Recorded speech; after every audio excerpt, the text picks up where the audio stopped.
and payers. Peace be upon you, everybody. Assalamu alaikum, brothers and sisters. This year, I decided to film a podcast with my favorite people of all time, who are entrepreneurs, artists, storytellers, comedians, everybody's on there. I interviewed a lot of people. The podcast is called Adeek Shoft. Adeek Shoft. Because we don't see people in many lights. But Adeek Shoft الناس دي من a different زاوية, different angle, and I hope you guys like it. First episode is with the one, the only. You know him, everybody knows him. He's the man to first summit Everest. He's the first Egyptian to first summit Mount Everest. He's the youngest Arab at the time, and you'll know why. So please enjoy this episode, and if you like it, please subscribe, please share it, and it's gonna be everywhere. My name is Hashem and Garhy, and peace be upon all of us. Assalamu alaikums. Yeah, take care. Bye. Haven? Oh. Yeah, that's like a millimeter. All right. Okay, you ready for this, buddy? This is the first one. I'm ready. This is. Are we recording, Ustaz? Yeah. We're good. And I school them at all.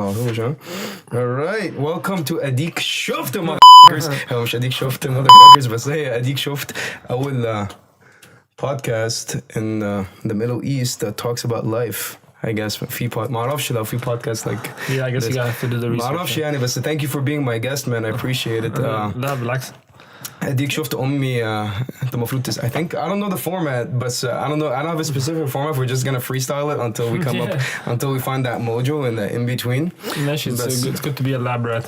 Yeah, well, no, I mean for mountains, yes, but for this I don't know. But thank you, I appreciate it. هي الفكرة Adeek شفت comes from my mom. Allah yarhamha, she used to be very, very stubborn when she was a patient, and I would tell her, Mama, and I would get really upset. I'm like, Mama, عمري ما شفت أي حد بيتصرف كده. And then she would just stop, and time would stop, and then mountains and sunrises would happen, and then she drops this statement, Adeek Shoft. And I was like, oh shit. Click, light bulb. Yeah. And I thought about it. I was like, okay, Adeek Shoft. So Adeek Shoft, Omar Samra's life, you know, or from a different perspective than the one اللي هو مش بيتكلم عليها قدام الناس, you know, أو بيتكلم عليها في اللقاءات بتاعته. I think this is your water, by the way. No, I have mine. Oh, okay, cool. بس this is what it is. فإحنا we're just gonna freestyle it with these questions that I wrote this morning. And I just have an idea. يعني أنت عارف إحنا قعدنا مع بعض يعني كذا مرة يعني. I want to know about your travel stories. I want to know about your darkest secrets. No, I'm just I'm just, I don't know if you want to. I don't know. براحتك يعني حاجة ترجع. Yeah. أنت you good with the mic ولا عايز تنزل؟ I'm good. Yeah, I think it works. Because أنت أطول مني, that's cool. We're good up here. We're recording. Yeah, we're good. All right, cool. Okay, first question طبعا. تعرف الناس, who are you? Who is Omar Samra? Go. I know I can give a background. This guy يا جماعة هو أنا مش عارف أنا حاسس دي كاميرا فأنا قاعد like I'm like in it. I'm like in it. في كاميرا هنا يعني. Yeah, I know. You're good. And this one, yeah. But I know that I interviewed you first for 2009 when I had a magazine called Major Magazine. Yeah. برضو you were the front cover, برضو the first issue برضو. Oh, yes, I do remember that. Yeah, and that's why we got to know each other. 2007 ده كان بعد ايفرست يعني. كان على طول صح؟ كنت 2007 ايفرست وبعد كده كنت عملت مثلا 2 من ال7 summits أو حاجة زي كده. 2 من ال7 and you have like a notebook اللي هو today I am going to go on Kilimanjaro وتخطط على هذا الأساس. وقتها كان بعمل القمم ال7 كان عندي بلان يعني كان عندي بس البلان ما مشيش يعني زي ما انا خططت له بالظبط لان كان اكتر عقبه موجوده هي الفلوس يعني ان انا اجيب سبونسرشيب وحاجات زي كده فكان في خطط بتتحط ان انا اطلع جبل في سنه معينه بطلعها بعدها بسنتين 3 حاجات زي كده عشان لحد ما حد يعبرني يعني واجيب سبونسرشيب وبتاع. طب عندي سؤال. I know this is a podcast and all I do is ask questions يعني we're just jumping around يعني. So Omar Samra is the first Egyptian and Arab to come Mount Everest, if I got this right. Let me see if I got nailed. I know the research because I did it. First Egyptian and youngest Arab. And youngest Arab, okay. At the time. He's like, you better get this right, fool. No, I don't want to, because I don't want to take anyone else's thing. Credit. So I used to be the youngest Arab when I did it. Okay. I'm no longer the youngest Arab, but I'm obviously the first Egyptian. That's never going to go away. Wait, but technically at the time, أنت كنت the youngest Arab. Yeah. Okay, so خلاص. So you have to say Omar Samra. At the time when I climbed Mount Everest, I was number one. I was the youngest. Why? How? And how old were you? 28. Wow, dude. Oh. Nice, man. MashaAllah. I had a TV show when I was 30, so not as cool as climbing a mountain. Yeah, I mean, it's different things, right? Yeah, of course. Not everyone wants to climb a mountain and for 2 months and like endure like suffering and stuff. But that's. But I think what I really like about your story is that because and I have what you did is. طبعا it's completely different than when everybody else. And I عايز أسألك سؤال. Did your parents ever tell you, is your head up your ass, you want to climb Everest? Anyone ever tell you? Exactly put it that way يعني. Yeah, not يعني. بس يعني literally I'm paraphrasing. يعني ما كانش في حد قوي متحمس جدا للفكرة لما طلعت بيها وانا عندي 16 سنة. Wait, الفكرة من وانت عندك 16 سنة؟ That's crazy, man. الفكرة من عندي 16 سنة من وقت ما طلعت أول جبل في حياتي كان في سويسرا. اسمه ايه؟ مش فاكر حتى اسمه يعني ما اعرفش اسمه يعني بس كان جبل 2000 وحاجة متر وكان جنب لوزان يعني كان حوالي مثلا ساعة من لوزان. جنب مونترو. لوزان is right next to مونترو. غالبا بس يعني دي كانت من احلى من احلى المغامرات اللي عملتها. كانت اول مره اطلع فيها جبل, اول مره اشوف فيها تلج, فتحمست جدا من التجربه دي وقررت ان انا عاوز اعمل الموضوع ده تاني. بس طبعا يعني ببساطه واحد عنده 16 سنه قررت اللي هو طبعا عايز اطلع جبل ايفرست. يعني اللي هو اكتشفت بقى بعد فتره طويله ان هو يعني بعد فتره مش طويله قوي يعني اكتشفت على طول بعد شويه ريسيرش ان الموضوع ده اصعب بكتير جدا ما تخيلت, هياخد وقت طويل جدا. بس ابتديت بقى اشتغل على الهدف ده شويه بشويه. بس يعني قعدت من سن 16 سنه لسن 21 مثلا سنه ما عملتش اي كلايمينج لان كنت عايش مع اهلي ومش هقدر اطلب منهم فلوس عشان اروح اسافر اطلع جبال وحاجات زي كده. ايوه That's a funny request. لأن ماما عايز أطلع جبل دي فلوس مش ما حاولتش أعمل ده يعني. بس هما كانوا طبعا يعني مش مشجعين الموضوع في الأول عشان في نوع من الخطورة يعني بيسمعوا حاجات بيقروا حاجات بيشوفوا حاجات على التلفزيون كده يعني. وانت يعني الخطورة دي the dangers of climbing a mountain. Climbing a fucking mountain man. like مفيش حد اللي هو ممكن أجرب يعني وانا عندي 16 سنة I just had like my first kiss with a girl. Like I just discovered girls because I hit puberty very late. فاهم بلغت متأخر فشل. That was a bit late. And then you're like, I'm going to climb a mountain. What? You know, like that. بجد I got the kiss out of the way, so خلاص. I was ready for the mountain.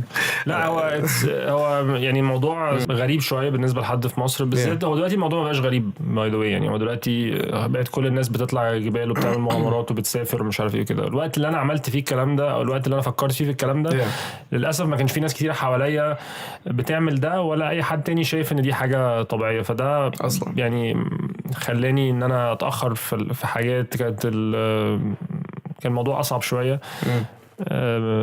تحدي اكتر شويه ان انا يعني اقنع الناس ان انا اجمع الموارد اللي انا محتاجها عشان اطلع الجبل او اعمل الاكسبيديشن اصلا كده يعني. بس it was a goal اللي هو خلاص I'm doing this it's gonna happen whatever بقى اي طريقه I'm gonna do it it's gonna happen خلاص يعني nothing's gonna stop me until I climb this mountain. انا كنت عارف ان انا يعني هاتمت ايفرست. ما كنتش عارف ان انا هوصل للقمه. ما كنت اكشلي بشك في الموضوع ده. ما كنتش عارف ان انا عندي القدره ان انا اعمل حاجه زي كده.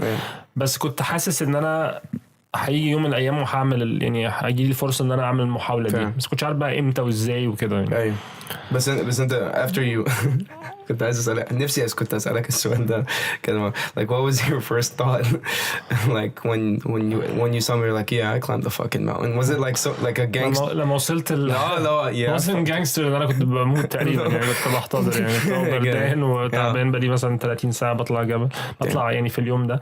بس لا 30 ساعه عشان تصمد يعني اخر يوم من كامب 3 لكامب 4 عدد ساعات.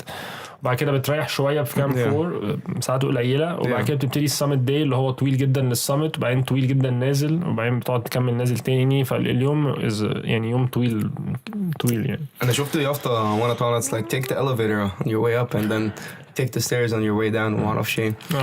So is it the same as climbing a mountain? Can we actually فعلا نطبق المثل ده اللي هو خد الاسانسير وانت طالع؟ بس طبعا I'm saying in terms of coming down طلوع الجبل بياخد وقت طويل جدا يعني. what about coming down بقى؟ اسرع بكتير. هو الجبل بياخد وقت طويل للطلوع عشان مش عشان الجبل نفسه بياخد وقت طويل عشان يطلع، بس لازم الشخص لازم ان هو يتأقلم على نقص ضغط الهواء ونقص الاكسجين. فلازم ان هو يطلع شويه الجبل وبعد كده ينزل تاني شويه، بعد كده يطلع شويه اكتر وبعد كده ينزل تاني، بعدين يطلع شويه اكتر وينزل تاني عشان الجسم يبتدي يفرز كرات حمراء اكتر تشيل اكسجين اكتر، فيقدر ان هو يعني يقدر ان هو يعيش في المكان ده. يعني لان هو دلوقتي لو انا مثلا انا شخصيا او انت او اي حد حاطينا دلوقتي على قمه جبل ايفرست هنموت في خلال 5 دقايق احنا يعني. what about the Sherpas اللي بيطلعوا كده من غير اي حاجه؟ دول بيبقوا عايشين اصلا في الكلايمت ده في مناطق عاليه جدا، فاوريدي فسيولوجيه الجسم بتاعتهم مختلفه، واوريدي عندهم يعني نسبه اكتر من الاكسجين في الدم وكلام من ده. فبس هم لو نزلوا عاشوا على البحر مثلا لمده كام شهر او كده هيبقوا زينا في الحته دي، فهيضطروا ان هم يتاقلموا تاني. جسمهم متعود على الكلايمت دي، ممكن يكونوا لو مولودين على altitude ممكن يكون عندهم يعني فرصه adaptation اعلى من الطبيعي يعني. اصلا انا بحب اتكلم طبعا على الجيرني نفسها، البروسيس، عشان عارف كل الناس دلوقتي بتطلع بتقول they talk about the success, nobody talks about the struggle. What is your struggle? Talk to me about your struggle. To do what يعني just for Everest you mean? Excuse me. Wow, did not expect that. Take your time. I'm cool. ده طلع كحة طلع. He's like yeah. Your struggle بالنسبة ل just like عامة عشان أنا for me personally I know comedy for me I'm still struggling to kind of develop an industry دي. فأنت you're a bit older excuse me you're a bit older than me, أكيد أنت حسيت بنفس struggles زي ما أنت قلت. You were looking for a sponsor, you were looking to have people support you, and دلوقتي بتقول ناس like كل الناس بتطلع جبل، بس is it because the effect of what you did? Is that like the trickle down effect نفسها, or is it because people are just doing that now? I think because أنا شخصيا أنا شايف إن أنت you did something and people are like oh wow, because being the first at something people will always look up to you, you know that you're the first one that did it. فهل اللي هم شافوه is just the man that climbed Mount Everest and then the 7 summits and then اسمها ايه the showdown the Grand Slam. The Grand Slam. Showdown is a good name for it as well. It is definitely a showdown. Let's call it a showdown. It's definitely a showdown. The Grand Showdown. And you said I read the articles in about you كده انت you used to drag sleds وكده and it's like 50 kilograms وكده. Yeah, more like 70 I guess. 70. What's in this sled حياتك كلها? It's got like food rations because you're there for like a couple of weeks at least or whatever. But that weighs a lot. Like no one really weighs with the amount of food they eat a day. What kind of food though? Like مش أكيد مش رز وملوخية. Mostly it's like freeze dried food, so dehydrated meals. So it's food like that is. It could be pasta, it could be rice and dal, it could be whatever. But then it's put through a process where it gets completely dehydrated.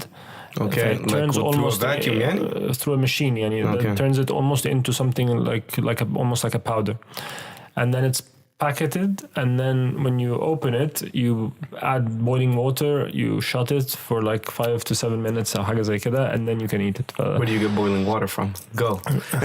Depending where you are, usually in the middle of a mountain, melting snow. Melting snow. So you have you'll have like a gas cooker with you أو كده. Oh, okay. And you go and fetch snow in a bag, and then you put that into the pot, and then you bring that to the snow melts first, and then you bring it to a boil, and then you can use it to drink. You can drink the water. It's in the mountains, clean, Yeah, I mean you need to figure out where it's coming from, but if figure out it's on the mountain. No, you don't wanna take from a source where مثلا there is people above you مثلا that might be polluting that specific source. So you have to just be careful where you get أصلا. Okay, wow. Imagine getting. It really depends. If you're in a very remote place, it's not an issue. There's nobody there. And the mountain's pretty big, man. It's pretty fucking big for you to like. I mean, you can go and get water, or you can get snow from كذا حتة هنا. Yeah, it's not an issue. It's just an effort. That's all. Okay. I have another question. Okay, so we talked about struggle of climbing a mountain. Okay. The struggle was always there. Things are not were not easy, like getting started because of the support, even getting information. There's no one really locally to talk to get information. Yeah. And then when I started getting into the sponsorship side of things, it was very challenging. I think that part is still challenging. Until now. Did I go to the CIB and mashallah, I see you, man, and it's like, Omar Samra climbed the fucking mountain. What have you done with your life? That's how I see it when I see the ad. Yeah, I'm glad they got that bit right. It's not, I don't think that's what they were going for. and I شفتها كده, I was like, oh snap, Omar Samra. Yeah, but I think obviously with time things have gotten a bit easier for me in terms of like securing sponsorship together, because you're building on a track record and credibility with people. And I was taking it actually, I was looking at it as a job. Like I was, every expedition I produced to the sponsor like a full document, a case study with analyzing everything that happened in the expedition, all the publicity, the marketing generated for them, because I need to take that case study and go to the next sponsor when I have another project.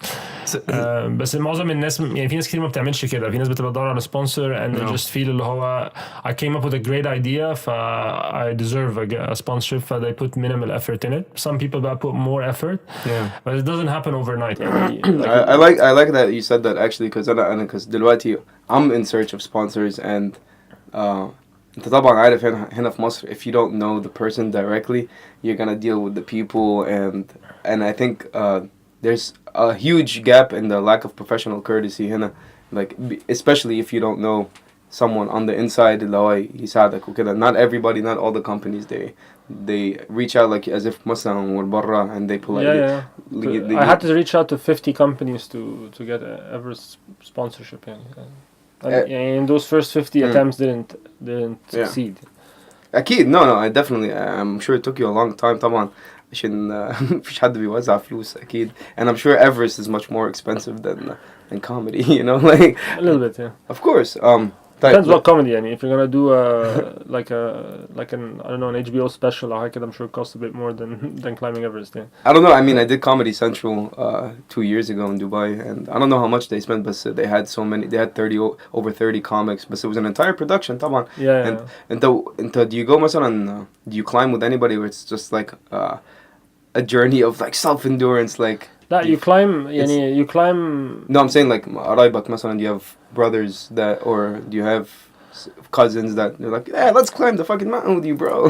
No, not really. We don't. None of my relatives like climb. My brother has climbed a few mountains. It's mostly me dragging him into it.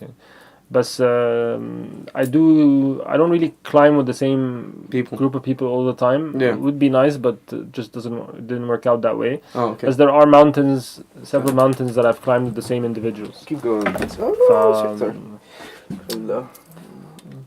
Same individuals, but what do you mean by that? So you never found the same group of people like, hey guys, Everest in March, let's do this, or Bhutan? You just came back from Bhutan, so that's how you pronounce it? Bhutan, yeah. Bhutan, how was it? I wanted to go. It was a really amazing. I've been wanting to go for many years. Yeah. I've been to Nepal like 16 times, which is really the neighboring country. And what happened was, I don't know, for some reason like Bhutan eluded me. I didn't go, and then eventually my company organized the trip, and I led the trip. Yeah. And we had about 11-12 people on it, and it was really like magical. Do people sometimes they're like, I can't do this, and then you have to be like, no, we're gonna fucking do it, we're gonna climb this mountain. تحس تقلب motivation somewhere in between. I can be firm with people, but not necessarily in the same way. مش اللي no, more like not like a drill sergeant. You pay for this goddamn trip, you're gonna climb the event. Yeah, not like that. Yeah, I know, but people usually when they go on the trips, they've I don't know, they've made a commitment in terms of like time. They've they've invested a bit of money in the trip. There's a reason why they're coming on the trip. That's something like usually very personal to them. But they're already like quite motivated to get it done. Just sometimes people just need a little bit of emotional support. What do you mean by emotional support? Oh, don't worry, you can do it. A pat on the shoulder, you got this. Yeah, that kind of thing. And some people, after a certain day, مثلا a really hard day, they might think مثلا they want to بقى خلاص pack it up. And فعلا like they say it happens this is not, it's not common, but it happens, and you have to like talk people through it. Damn. Okay. Yeah, usually, I mean, that's obviously because we're a company, we're providing a service. But so obviously, when I'm on my like expedition, the ones like that I'm getting sponsors for and stuff like that. There's no one really to pep talk me into any. Like if I decide, خلاص, this is it, I'm done. خلاص, I'm done. It's, you know what I mean? But so you have to self-motivate and all of that. But I just had a very good question that I just thought about right now. I think it's a good question. I'm not sure. I'm gonna try it out. بس انت شايف Omar Samra on the ground is the same Omar Samra on the mountain, or is it different? No, that's a completely different person. Describe to me the different person. I actually wrote a blog post about it once. I think I called it like real Samra and phantom Samra. But anyway, what I was the main difference is that when I'm like at sea level, when I'm in like in Cairo and the same. I'm when you're on land.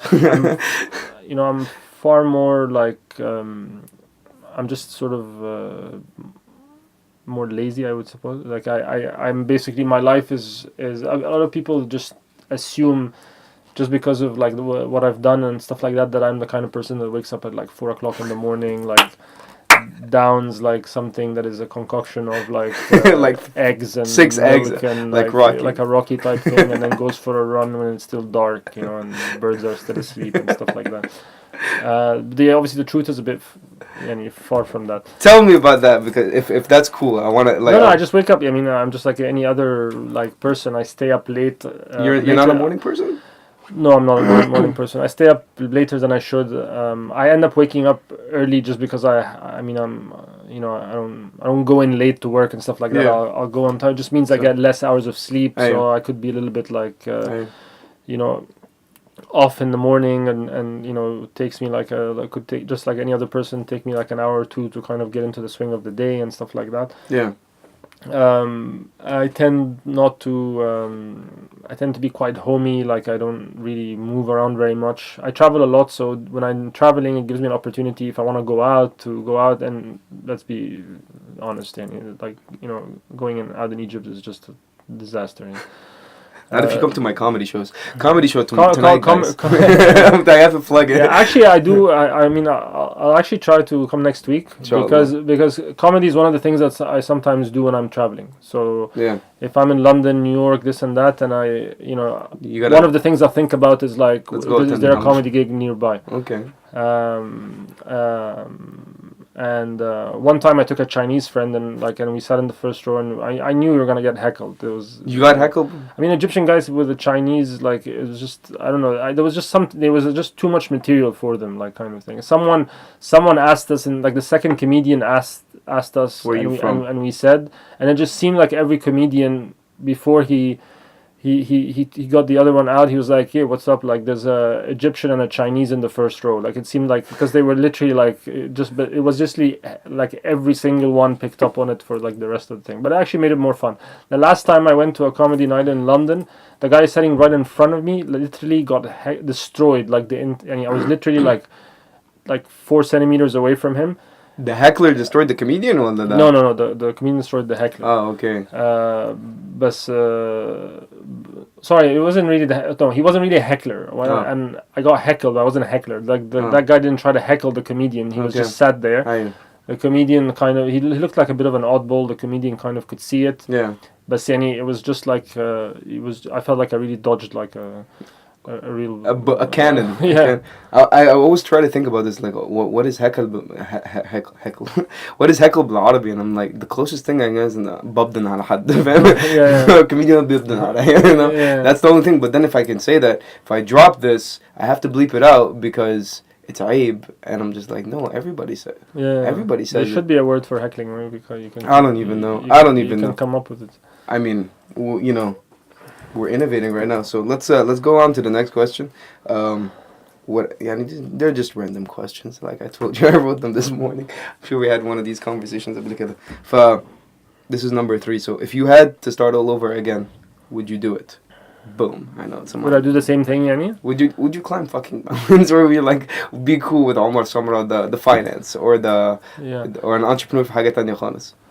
I mean, like with 2020 vision, like I would still do all the mountaineering and all the adventures and stuff like that. But I don't know if I would go into banking and into this kind of thing in the beginning. Having said that, I learned so much from that period of my life, and a lot of the things that I do at work today, in terms of like my work ethic and how hard I work, and the discipline is the discipline that I earned through that, and also obviously through study and all of this. If I would do it again, the ocean crossing, for example, like if I know what I would have go through, obviously I wouldn't do it. That's what I wanted to talk to you, because you have a movie about that. I can't believe I'm telling you, like I feel like such a fan. You're doing a movie now, bro. It's like your fifth, like those interviews. I want to talk about that, but regarding that, because that's a very big struggle, I think, because we were talking about struggle earlier. لن تتعدي محيط, and that's a crazy idea by itself, like sharks, bro, come on. like that's I mean, sharks and marine life in general, like that's really like the least of your concerns. Like you're not even really thinking about that. You're not supposed to be spending time in the water, by the way, when you're rowing across the Atlantic. If you're in the water, something's gone wrong. No, I get that. I'm just saying the concept of like. Not عادي, بالعكس, I was really looking forward to seeing anything, sharks, whales, flying fish, anything. Like does anybody have the behind the scenes story about that? It's in the movie, obviously. I know that. We didn't see any marine life, and it didn't even cross our minds when we were in the water after the capsize that something could be lurking underneath.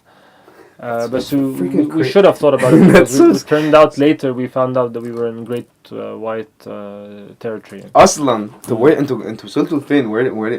We rode probably 1,000 kilometers from the Canary Islands. From the where is the Canary Islands? Next to Morocco.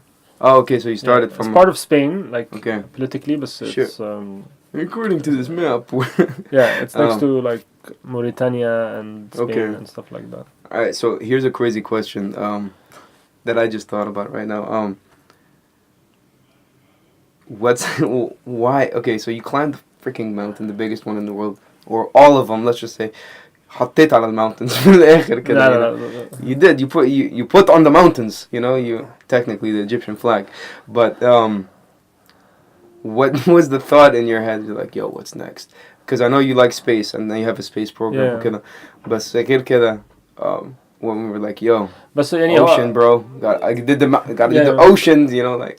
And I wanted to try something new. Definitely, like when you climb mountains, you have to develop like a deep like respect and appreciation for mountains, because at the end of the day, they're like far, the mountains and the elements, and then they're far stronger than you. Of course, nature. But climbers try to move away from the word conquering a mountain or doing anything like this, because you're never really getting to the top of a mountain unless the mountain really is allowing you to do that.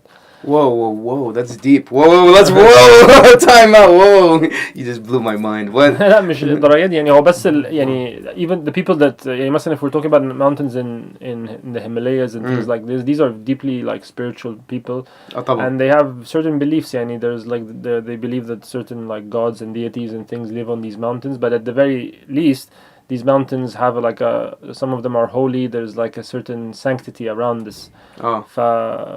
You need to be like cognizant of that, and to choose your not just for that, but also for yourself. You need to like choose your words. Words are important. You're a comedian, I'm sure you know that. But of course. So what you say reverberates greater than just saying the thing. But like because if you start saying something more over and over, like I conquered this mountain and that mountain, you start to like actually believe that. And that's a very dangerous place to be, because once you climb and you actually think you're infallible, or you think that the mountain and that you can rise above any obstacle, like nature element kind of challenge, then you're like basically you've lost it kind of thing. There was always been this respect to the mountains. It was never like, oh, I'm done with all the climbing, like I've done everything, and there's like millions of things there to do. And at the end of the day, I'm not a professional climber. That's another thing that people need to understand. Time out. What? How? Like a professional climber is somebody who basically like lives and breathes climbing. He basically earns a living out of that and only that. And it's somebody who's climbing literally like 5-6 days a week. That's not what I'm doing. I'm basically, my job offers me the opportunity to go on mountains and climb much more regularly than the average person. Oh. I've set out for myself like big expeditions and challenges over the years, like many of them that I've been able to achieve or come close to achieving. Yeah. And that's given me a lot of experience. But I wouldn't necessarily like classify. I wouldn't really like consider myself like a professional mountaineer. I'm a mountaineer. I've climbed a lot of mountains, but not a professional. But I wanted to. I'm also an adventurer because I've done other things.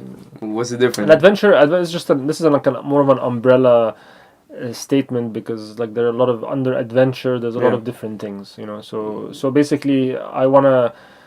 I've done climbing. It's allowed me to climb different mountains, 7 summits, and other mountains. And I've been to the poles. And this is not climbing. This is polar journeys. It's an adventure. But that's a different kind of adventure, like climbing. And then the ocean was a completely different thing. All of these things fall under, an adventure. So an adventurer is like a more encompassing kind of less specialized sort of word. What do you think of the word wanderluster? And the people that like travel and post on Instagram, hashtag wanderluster. Oh my God. I hit a nerve there. What's your opinion? I have a lot of people who I've seen a lot of people who write things like, hashtag explorer, or like or put that in their bio or something like this, which is kind of do you take offense to that? I don't take a personal offense to that.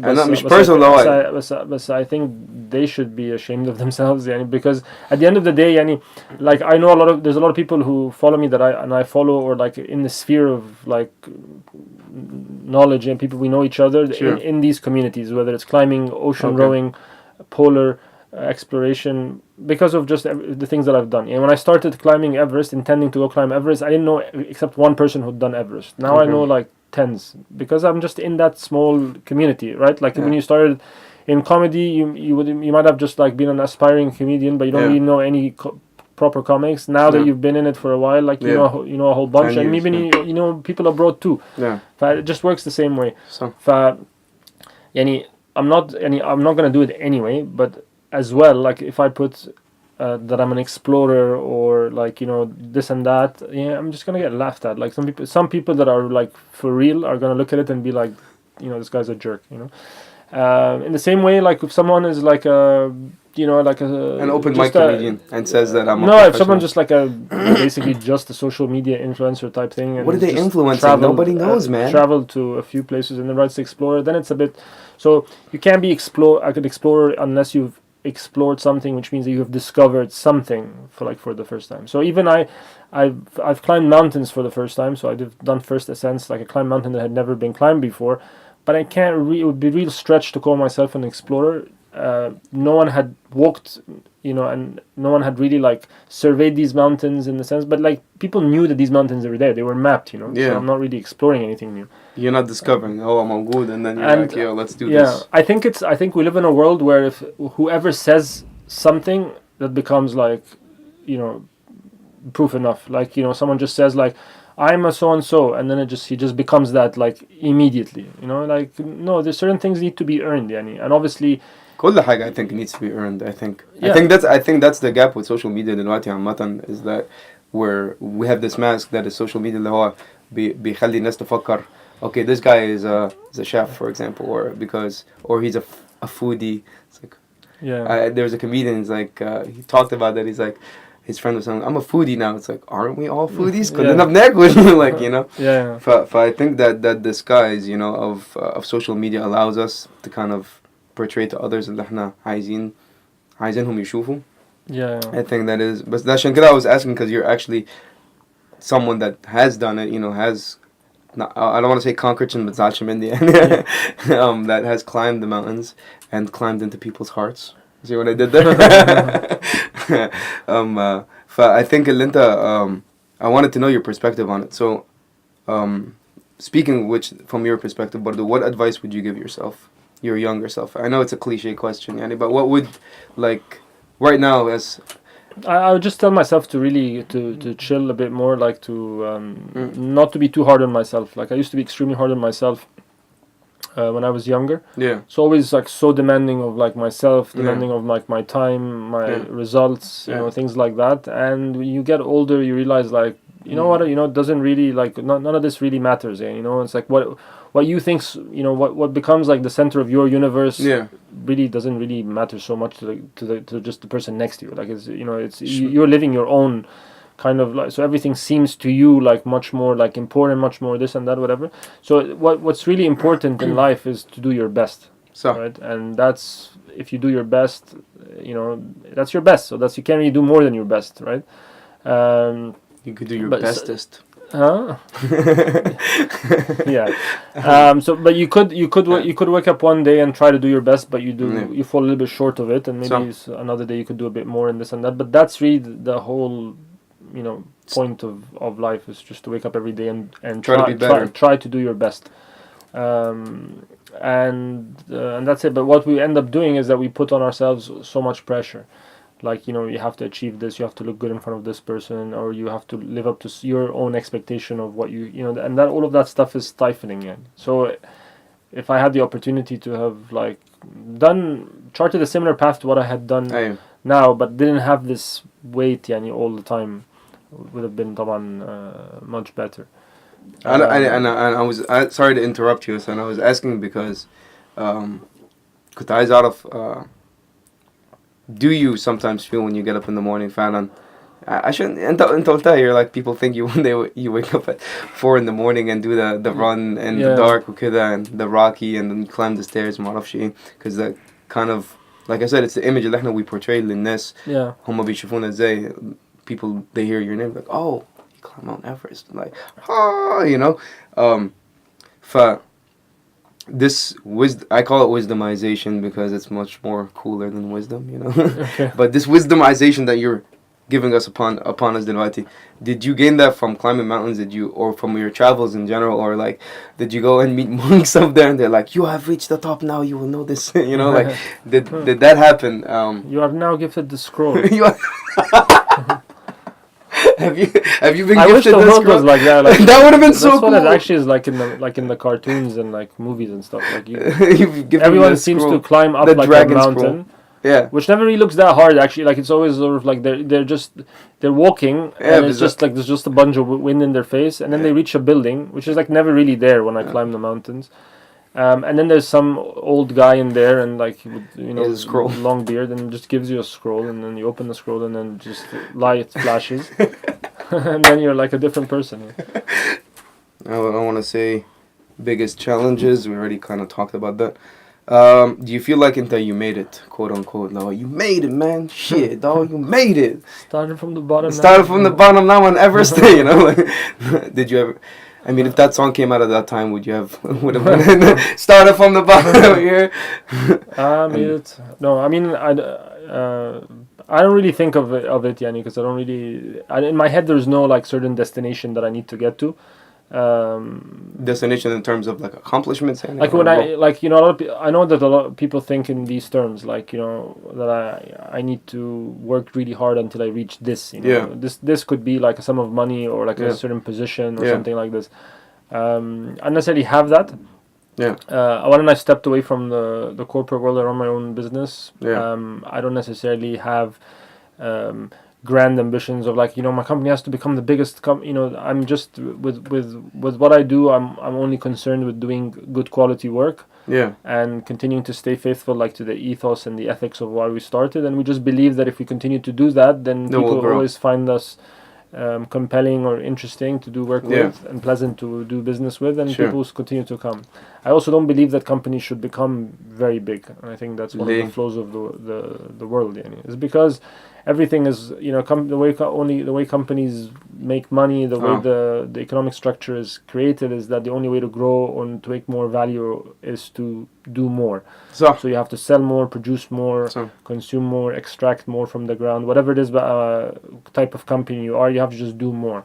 But so the reality is that we have a finite amount of resources in the world, and if we continue to want to grow by even 3-4% a year, in 20 years we will have had to double everything. So we'll have to like.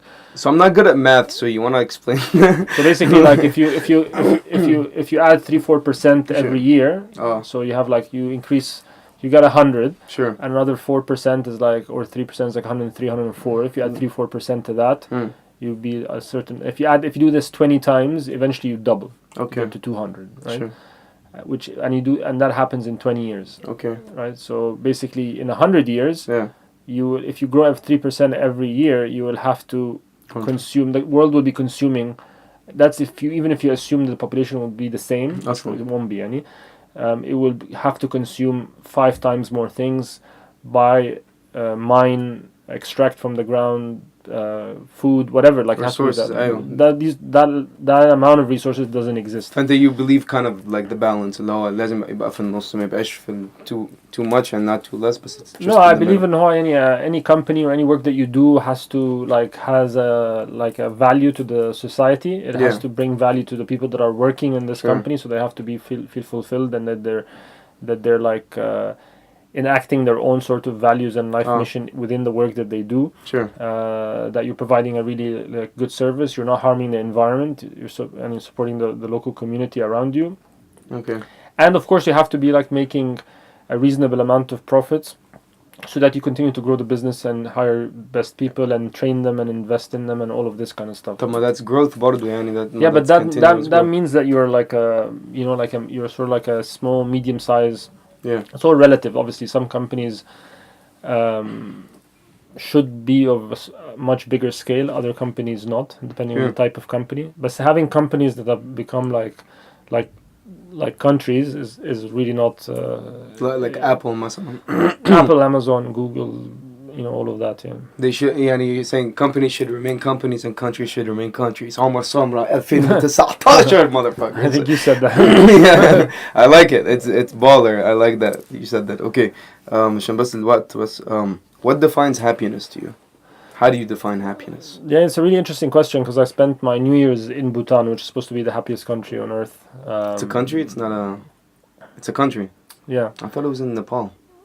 No, they measure like their last, not this king, the last king put in a system where they measure countries measure GDP and measure whatever, they measure happiness. How do you are you happy? No. Next. Yeah, I think they have a bit more sophisticated. Akeed, But I think it's linked to certain metrics in Bordeaux, education, healthcare, which is all free, by the way, there, and things like that. Sure. And just through that time, because it was also New Year's and this and that, like a lot of us got to reflect on exactly that thing. Okay, so what is it for you? What defines happiness for you, to you? What is happiness بالنسبة لك? Say it, brother. No, I think part of it is doing work that you love to do and you enjoy. And, sure. That's something that I have. My challenge is that I can get really sucked into the rat race. Yeah. And you know the problem with the rat race, right? What is the problem with the rat race? Even if you win, you're still a rat.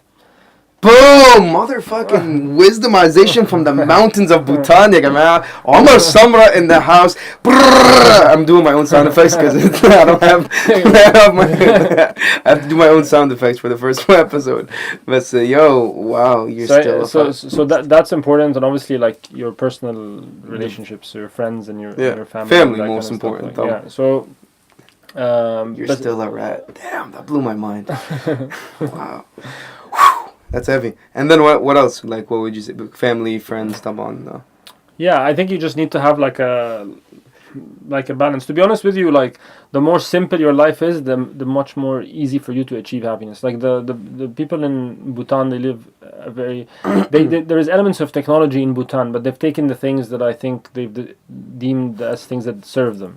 Like okay, they have the internet, they have amazing roads and like infrastructure and this and that because that's just gonna make things easier for them. but there isn't like the fast food chains, like the over commercialization and branding of things and this and that. Like there's actually rules against certain kinds of foods entering the country because of there's these health things that they look at.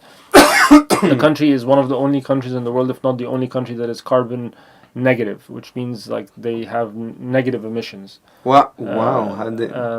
Because they export something like 90%. They produce hydropower and they export 90% of it to India. So they make like way more energy than they actually need, and they actually export the energy, like clean energy, to other countries. Obviously, living in that kind of environment, it's gonna be easier for you to achieve that. You're saying like living in Cairo, living in this or that, it's more of a challenge. The way you do it is that you have to like. I'm not saying I'm there, but I'm just saying that like you have to simplify your life. Like, the more you go trying to, and I've been guilty of this, and always trying to seek like how I need to like excel in business, and I need to excel in sports, I need to excel in this and whatever. When you do these kind of things, like to a certain extent it works, but beyond a certain threshold, it becomes like moves you away from this happiness formula. Because then you start to lose like purpose. You have to ask like, why is it that you're doing that? Like, and a lot of the times, like when you get down to the bottom of that and the source of it, you realize okay, you're doing it because of ego, or because of like you want to, or maybe there's a sense of like insecurity, and you want to prove to yourself something, you know, or prove to others, or this and that. And ultimately, all of these things are in your head; they're not really real. أصلاً why do you say that? ليه أنت بتقول كده? I mean. why do you say ego is, I know is in your head, but I'm saying that the need اللي أنت تبسط الناس or to prove to yourself. Like I know for me, I had to prove myself, and after 7 years, my dad found أخيرا اعترف لي. He's like, yo, you proved this wrong, homeboy. I'm like, what? بعد كل ده, it took you 7 years, god damn it, like. Sometimes we have to do these things. I did similar things. But when I look at people who they look at it in hindsight. People that I meet, different parts of the world, of different cultures, different faiths or whatever, and people are they seem really happy, or they're very like content and at peace and everything like this. It's none of these people are. It's never that these people are living like extravagant lives. It's always they're very simple people. Life. And it could be people that have means, but so they've also chosen to simplify and declutter their life, So it's one of the exercises that I'm doing, for example. So while I was on my trip, I was like, I sold my car. Like while I was on I was in Bhutan, but I, gave like instruction to someone on the. You actually did? أنت عملت كده فعلا? Yeah. Oh, wow. Because I was like, and I thought about it. I was like, do I really need a car? And then the answer was like, I don't really need one. Like, and it could be a function of my lifestyle and like my commutes and stuff. But in the end, I was like, I don't really need one. And then, for example, like, because I just so luckily happened to be like in a position where I'm moving to a new apartment. So I'm taking it, and this is happening within the next few weeks, I'm taking it as an opportunity to completely declutter. So I have like so much stuff that I've like hoarded over the years that I've done. I just minimalist, but you're going minimalist. As much as I can, and I'm just using that. That's like a very physical manifestation of it, moving your stuff from one place to the other. Yeah. But I believe having like a very decluttered, like very kind of more simple, just the bare bones basics kind of place actually makes you feel lighter. But taking that concept and applying it to like all aspects of of your life, just to like really simplify things. As much as possible. And when I took a really close look at things, like I realized there is elements of even though I'm quite a simple person and like there's not really things, when I think about it, it's like not really things that I really want to buy or anything. I don't have this kind of consumerism kind of, thing.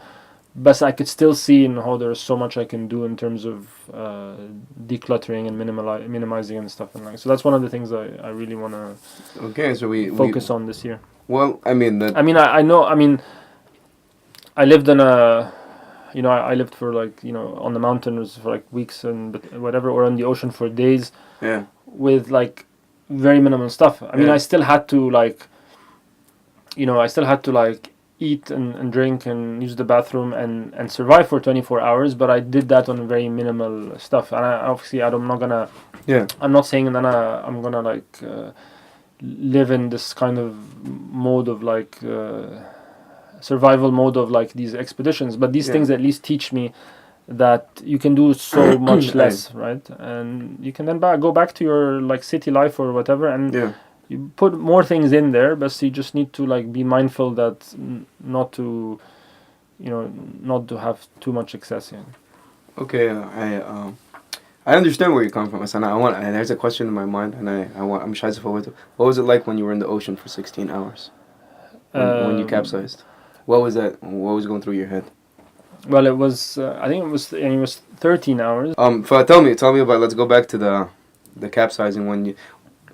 Like I seen the movies, we've all seen كل الأفلام وكذا ما أعرف شيء. We didn't see. And how did you record a movie at the same time? Like how did you do it? Like do you have footage of like you on sea? Yeah. Was it more like a vlog? يعني ولا? No. We had a lot of GoPros and stuff. Most of it sank in the ocean. We had. What saved us was obviously we had a ton of footage before we stepped onto the boat to begin the race. We'd been preparing for almost a year. And we did a lot of interviews with for the documentary, obviously me and Omar, but we interviewed the captain who saved us, the race organizers, our families, so that people that are working with refugees. We interviewed refugees that have done dangerous crossings because our film kind of touches upon that. So it's a documentary, so it has a lot of like talking heads, but at the same time we managed to salvage also some of the footage from the journey that was mostly on my phone actually. And we managed to do like a 75, which is like a minute, which is like a feature length documentary. We did my documentary. We did 50 minutes because they told us it was. Yeah. I mean 75. That's great that you were able to. We started with 40, and we screened the 40-minute version in the Cannes Film Festival in May last year. It was a work in progress, so it wasn't in competition, but it was in the Marché du Film, which is like the industry side of the festival. We had 110 people attend our screening. We got like really good reviews. Did you get standing ovation?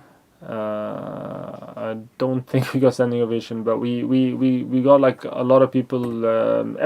We had a panel discussion after it. Everyone from the screening stayed for the panel discussion. Yeah, people were engaged. They asked a lot of questions. Yeah, we did a couple of like really good interviews after, one with Reuters that was really good for us. And basically we managed to from the interest that we generated out of that day and the film, we managed to get enough funding to finance the film to completion.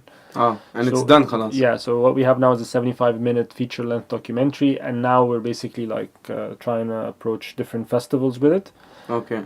Yeah, and then we'll see about what happens. Yeah, we get into the idea is to get into a festival or more, depending on the strategy that we want to take. And then sell that shit to Netflix. and then we have to. We'd like to be eligible at least for awards. Okay. It doesn't mean you get an award, but you just have to be eligible. You have to.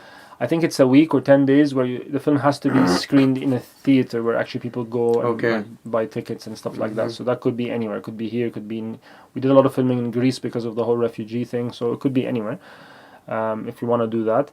And then obviously when we come to distribute it, you've got two different options. And either you go via, like you said, like Netflix, Amazon Prime and this kind of thing. And these people basically, they offer you a sum of money. Usually it's not very much. But what you get is like wide distribution, and then this film is like available to so many people. Yeah. Or you take the harder route, which you might be able to make a bit more money, but you might not, which is basically then going back to, a broadcaster in Ireland and like getting, selling the rights to show the film like a few times there, and then like doing another agreement for this and that. And obviously, as you need to be a bit more lawyered up, and like it's a bit more paperwork and time and sharafi. The Netflix kind of stuff is like you do one deal, خلاص it's done, and you forget about it. But it's almost like خلاص you've lost all control over the film. To be honest with you, my objective, and I think Omar's as well, is like we felt that we went through something quite. It was something very significant for us.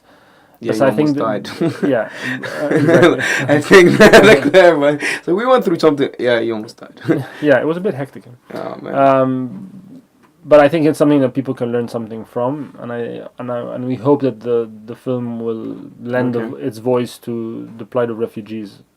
So, my objective really is that as many people see it as possible, and so if that means Netflix or whatever, then it's fine. We want to retain certain rights. I mean, Omar and I, we both do a lot of speaking engagements, stuff like that. So I still like to retain the right of screening the film to a private audience, this kind of stuff. And I don't know the intricacies if something like that would be available with a Netflix deal or not. So we have to it's still early days, so we have to kind of. But its هدف mainly is not of course طبعا there's a monetary aspect, بس اللي هو ان انت تعمل توعية للناس اللي هم يشوفوا this is a real struggle, is it?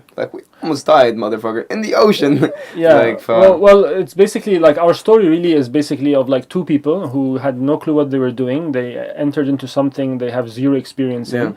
So I could have went and climbed K2, for example, which is one of the hardest mountains in the world, and completely out of I would need to train very hard and to gain a lot of experience to be able to do something like that. No, it's just the second highest mountain in the world, but it's much harder and more dangerous than Everest. And if I'd done something like this, people would probably be like, "Oh, cool, and it's fine. He's a climber." But it would actually be something insane, But people don't really understand. The layman doesn't necessarily understand the differences between these mountains. Sure. But stepping into a completely different domain, anybody can understand. Okay, this guy's a climber that is really not worth very much, in the ocean. Oh. So Omar's a professional triathlete, or was at the time, and now. It didn't also make any sense for him, logically speaking. How did you guys come up with the idea? And yalla bina, yalla muhit. I can't. I don't know how these ideas come to me. They just come. But the idea is basically to get people to understand that you don't have to be versed at something to undertake something, or you don't have to be versed at something to do something actually. Because we didn't say let's get into rowing and let's just do this row this lake or whatever. We were we're gonna row across the ocean. So it's something pretty demanding in ocean rowing, which is a field that is completely outside of us. But we managed to, within a year and a bit, we managed to get from two people who had rowed a combined half an hour in their life to basically setting off from the Canary Islands with the intent of rowing across this ocean. To where? To America? To the Caribbean. To the Caribbean? Yeah. Dude, wow. What? Let's take the longest route. We've never done this before. I'm on board that train. Antigua. The Hawar. We really need to hire a cameraman. But we ain't got no budget for that. Yeah, but so the idea is that we tried. People can see visibly that these people were not, didn't start off as being prepared. They had no idea what they were up against. Yeah. But they took it on anyway. They worked really hard. They trained. They had to study a lot. They took courses. They prepared themselves. And when the start line came, we were one of the most prepared teams that year. We just happened to. There was other teams that were crossing. Yeah. Okay. The race actually. It's a race. I didn't know. The race of this year is actually finishing these days. So now the first people who've reached Antigua, it was just 3-4 days ago, and now people start to come in slowly. Okay, and كنت فاكر ان انتوا you guys were yo. No, but you don't see anybody else. It's an unsupported race, so you leave at the same time, but there's no boats around you that are supporting you. You don't see any of the other. After the first day, you don't see any of the other ocean rowing boats. Okay. So you're literally on your own, but. At least there is authorities and people that know okay, there's a bunch of teams that are rowing the ocean now, so people are just staying vigilant for anything. But everybody kind of knows with the GPS, the technology.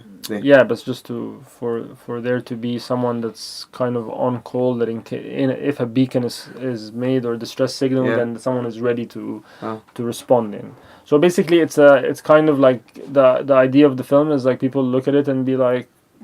Okay, there's not many people who are going to want to row an ocean. No, خالص. But there is everybody has the ocean rowing equivalent in their life, some field that they want to get into or something that they want to do they have no experience in. They're completely unversed in it. But it doesn't mean that they can like throw themselves into the deep end and learn and this and that and whatever. Yeah. But that side is there. And then the second thing is, we set out to actually row to raise awareness for refugees. It wasn't the only goal. The primary goal was to cross the ocean. The second thing was to use that as to raise awareness. Yeah.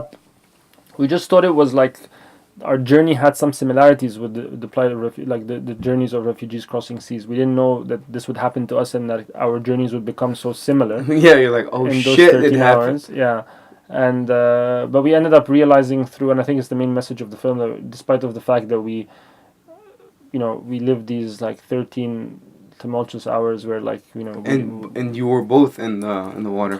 Yeah. Okay, so back to that question. What was going on through your head? You're in the middle of the ocean. You're like, "Khalas, this is it." You like, "Khalas." Yeah. There was a lot of times during that time when we thought it was. We didn't vocalize it, but it was just like.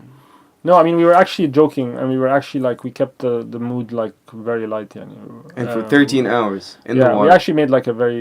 I mean, we thought we were a very good team, but I think that those 13 hours proved that we were a great team. Like we worked very well together. And if you meet Omar, you will find that we're a completely different character.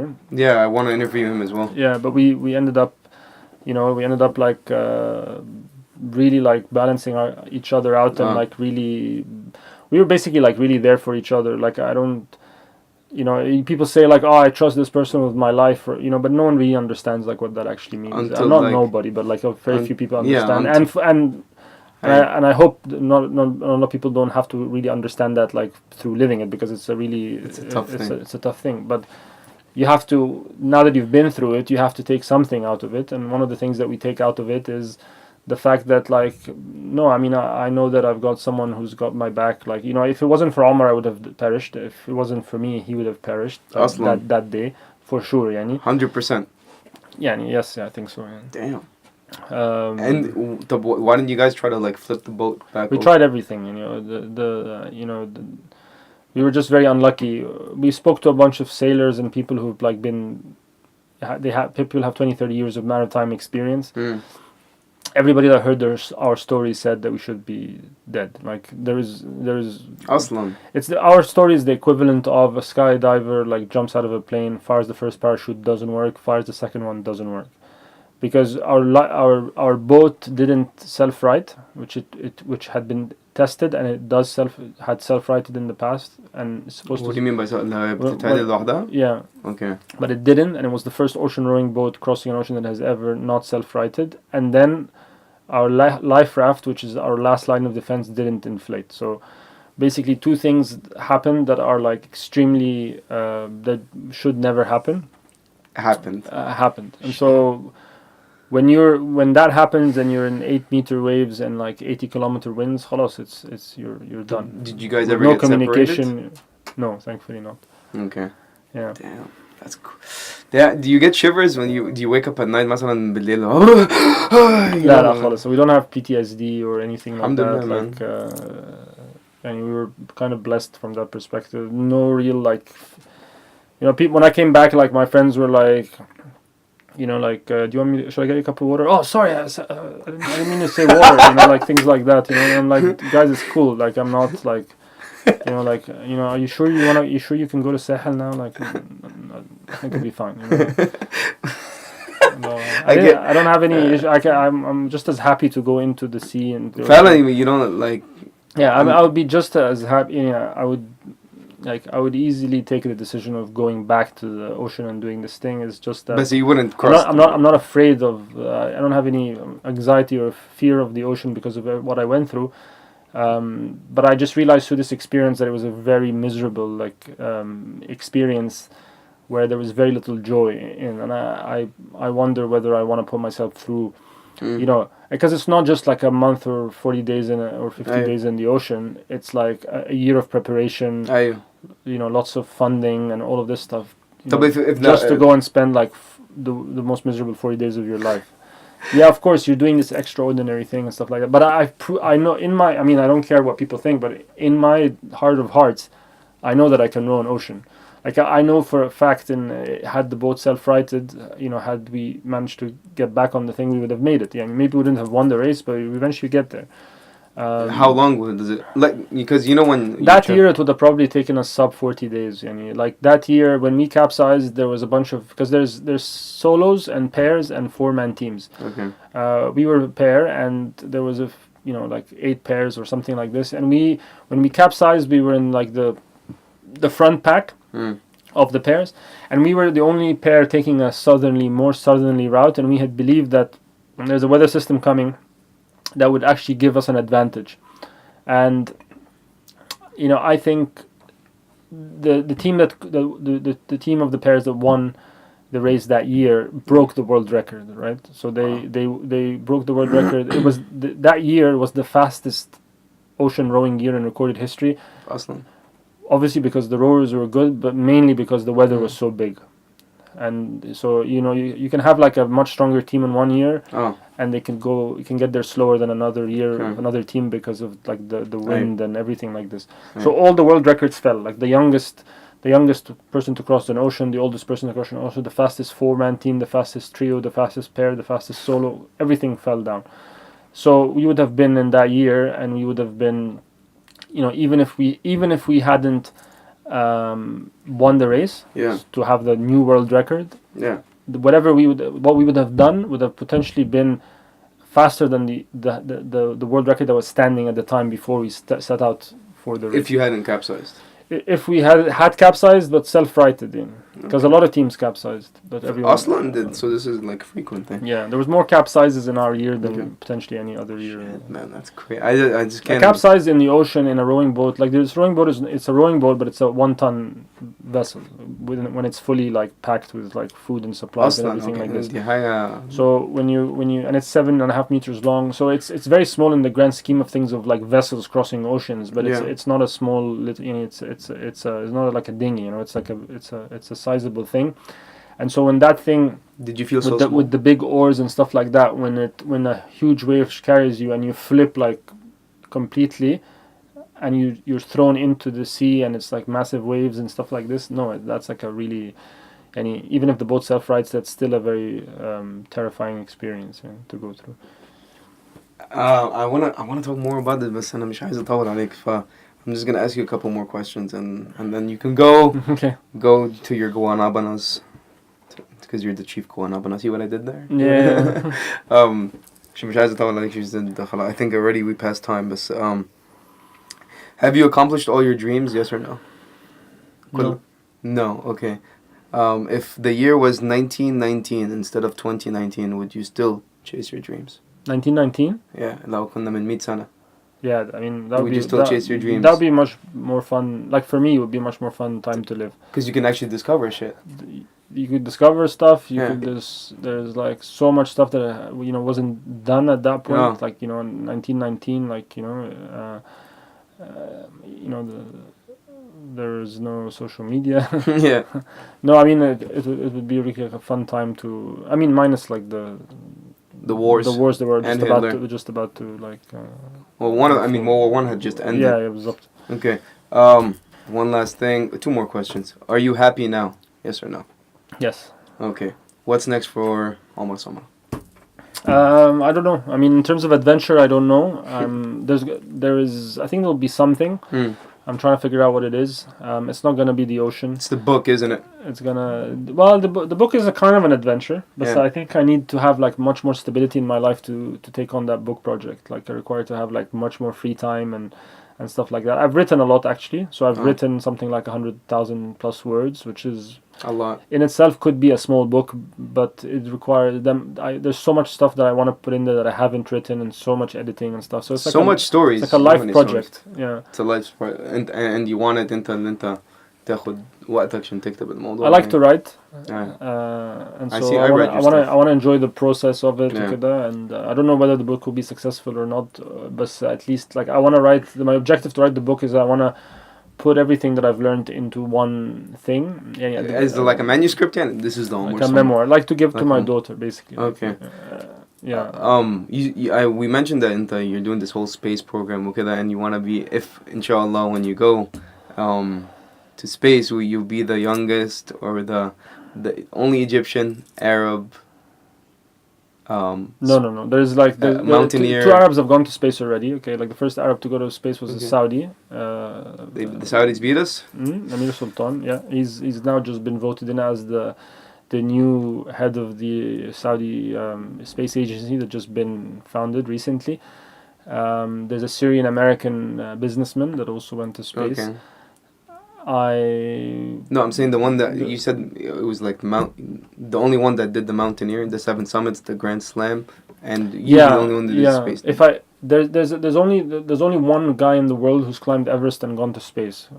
Scott Basinski. He's like a former like NASA astronaut. But So did he do the 7 summits in the Grand Slam? No. So you still got I it. still have to get to space, which is really hard. So let's call Elon Musk, man, and get you to space, man. Get him on the show. Get him on the show. I wish. I hope that would be great. Well, I think that's all the questions. And the آخر سؤال, there's the 3 truths questions. If you were to know everything that you did, all your accomplishments, كل حاجة, and you're on your deathbed, and you were asked, what is the most that you learned from life? What would you say? You know, what would you say that you would have liked to do that you didn't do? What would you say to the contentment of your life if everything was taken away, but it was just you know, and everything that you have accomplished, خلاص, it's been, but you just have that. فاهم قصدي? Like, what would you what advice would you give the world?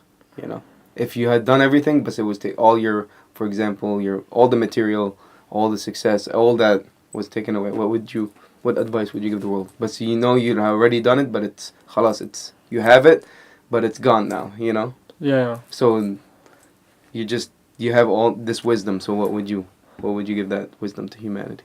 So, but you had asked another question. The question was that you, like, can you, because you asked, like, it's called the 3 truths question. Okay, so can so the first truth, what is your first truth that you would give the world? The أول واحد. تاني واحد, if everything was that you had built was taken away, what would you tell the rest of the world with everything that you had accomplished? يعني you had خلاص accomplishment, you attained everything that you wanted, but it was just taken away. Yeah. What would your reaction be to that? And I think the last question is, what's your advice to humanity, yani, in general? Yeah. Okay, but what do you mean by what's my first truth to the world? Like, what does that actually mean? What defines Omar Samra? If people were to say Omar Samra, ده راجل عمل خير وكده ما اعرفش ايه, أو how would you want to be remembered? You know, do you look more at it as legacy, or do you look at it? That's why I asked you about the space thing. I think I just want to be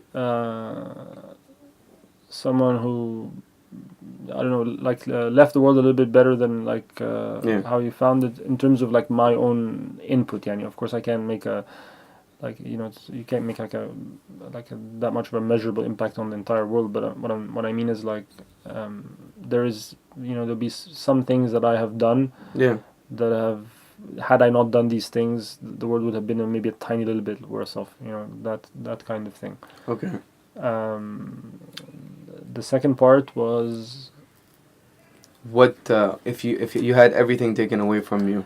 Yeah, actually, that wouldn't be an issue at all, because because it would go back to the minimalist thing of no, because I've actually, like, I don't own very much actually. I mean, most of the things that I have are experiences that I have lived, and that's kind of how I spend the majority of my money over the years. Like, everything that I've earned, I've spent to travel and climb, and so I basically like invested in gathering memories and experiences and stuff like that, and no one can really take that away from me. Okay. But if people are like, if people are gonna take like a lot of like, they're gonna go and take all my material possessions and stuff. That's not gonna be an issue, and it's not gonna be very much. Okay.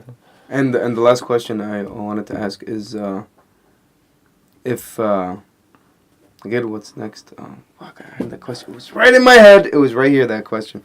God damn it. So the world thing?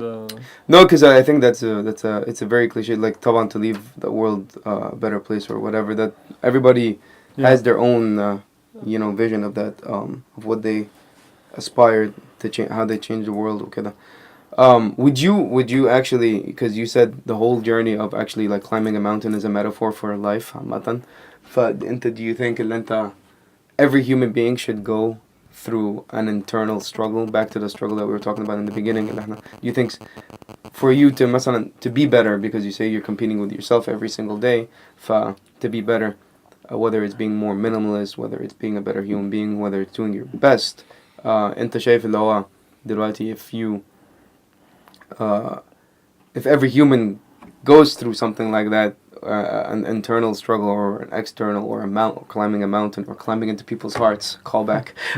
What do you think that would definitely create that change in human development? To go through something extraordinary, like crossing an ocean, like climbing a mountain, like starting a comedy fucking industry or whatever, fam. Yeah. Do you think everybody should go through that, or it's not for everybody? Do you think everybody should? Can anybody be? I'm not sure if people can go through life without like going through that. Like, it's like if you don't find a thing to put in front of you and be like, I'm gonna get this done. Yeah. Like, you know, life will find another like challenge or struggle for you to go through. And Okay. you know, but however, some people live their lives like afraid of like challenge or wanting to make their lives as comfortable as possible, as secure as possible, and really like don't like the idea of discomfort, and I don't like the idea of like so you know what I mean. Yeah. So it's more about like your perspective on it. Yani, for example, I've had my share of challenges in life that I didn't have any hand in, and I had my share of challenges that are ones that are out of my own doing. Sure. Had I not done all of these mountains and Tawkida, I would just be left with the ones that were like thrown at me by life, which have also been quite life-changing, and quite significant. Sure. And I think that's probably the same for everyone. But if you felt you put those challenges, no, I'm gonna climb a mountain. That's a personal challenge. No, I know, but there are the things that have happened that are not, that are not necessarily things that I've planned. I mean, and those have been, some of these things have been the most challenging things that I've went through. It's basically like then there's the sort of the attitude and perspective of like understanding that, how to turn something negative or something that doesn't into look positive. Into. And how do you do that personally? That's the. It doesn't happen overnight, but you have to have the mentality of a survivor. Like you basically understand that like, oh, these are the cards that I'm dealt. This is just the one life that I have. Like, and now I have a choice, and whether like it's not like you snap out of something like immediately or anything like this, but you have to constantly work on it, and it's hard because one of the most like common things in humanity is this sort of like self-pity and kind of thing, and we've all been through it, and you can get into it and never get out of it, versus like get into it and then like snap out of it and get back on the wagon or whatever. Okay, so last question, what's your best memory ever, like from just life? I have so many, and I've been blessed that way. And obviously I've had like any spectacular memories from like extraordinary places around the world, but like what's your best funnest? But the best memories have all been like it's all things I've spent doing with Marwan, and they could be from very simple things to like extraordinary like experiences that we shared, like we climbing the mountain together. We hiked together. We did a lot of really fun travels together. But sometimes it's also like the most basic things of I remember just little moments or things that we laughed at, or little jokes or inside jokes and stuff like that. That has been the thing. And now for me, like those moments are like with my daughter as well. Yeah. Which basically means at the end of the day, like when you're on your, like you were saying, like you're in your deathbed and all of this kind of stuff. Like, I'm never going to think like, oh, I wish I had gone on this expedition or climbed that mountain or whatever. No matter how much is it something I was obsessed with, but I never got a chance to do. Oh. But I can see myself regretting not spending enough time with my daughter and this and that. But that's something that I can do something about, So that's something I take with me in life, understanding that I have the kind of lifestyle that is, challenging from that perspective, because I travel a lot and I do that. So I make sure to balance that out, and I make sure that like when I am present, I'm fully present, and like that's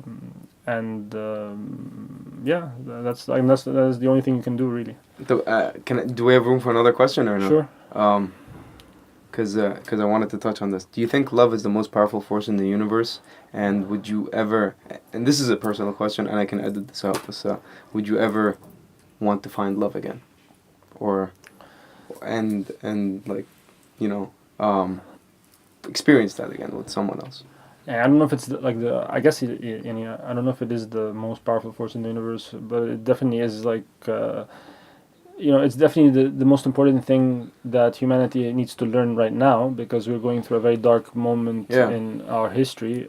And it's it's mainly because of the amount of like fear and hatred and like this sort of like zero-sum game mentality that like the world has right now, that like in order for me to win, someone else has to lose kind of thing. So from that perspective, like I would say that like love is something that like is very sorely needed in the world, whether like on all levels, and then it would follow from that if you believe that, then you believe that also you need that in your life as well, and that comes in different forms. Like it comes through a relationship, it comes through friends, it comes through family, it comes through different things. So it's important to have that. But it's important that to find something that is real. And that's not necessarily as easy. No, it's not. But if it were to happen to you, would you accept it, or would you would?